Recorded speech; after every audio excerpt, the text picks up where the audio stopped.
إنما الصدقات للفقراء والمساكين والعاملين عليها والمؤلفة قلوبهم وفي الرقاب والغارمين وفي سبيل الله وابن السبيل فريضة من الله والله عليم حكيم.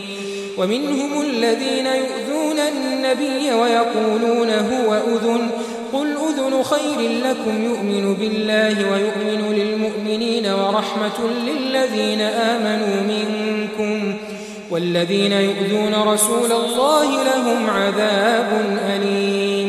يحلفون بالله لكم ليرضوكم والله ورسوله أحق أن يرضوه إن كانوا مؤمنين. ألم يعلموا أنه من يحادد الله ورسوله فأن له نار جهنم خالدا فيها ذلك الخزي العظيم. يحذر المنافقون أن تنزل عليهم سورة تنبئهم بما في قلوبهم قل استهزئوا إن الله مخرج ما تحذرون.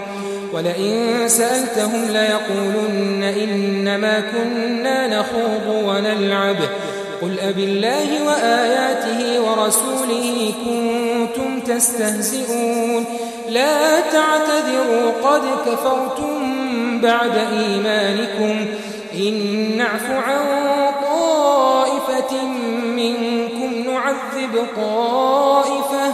نعذب طائفة بأنهم كانوا مجرمين. صدقات یعنی زکوٰۃ و خیرات تو مفلسوں اور ناداروں اور کارکنان صدقات کا حق ہے اور ان لوگوں کا جن کے دل جیتنا منظور ہے اور غلاموں کے آزاد کرانے میں اور قرض داروں کے قرض ادا کرنے میں اور اللہ کی راہ میں اور مسافروں کی مدد میں بھی یہ مال خرچ کرنا چاہیے. یہ مصارف اللہ کی طرف سے مقرر کر دیے گئے ہیں اور اللہ جاننے والا ہے حکمت والا ہے. اور ان میں بعض ایسے ہیں جو پیغمبر کو ایذا دیتے ہیں اور کہتے ہیں کہ یہ شخص نرا کان ہے.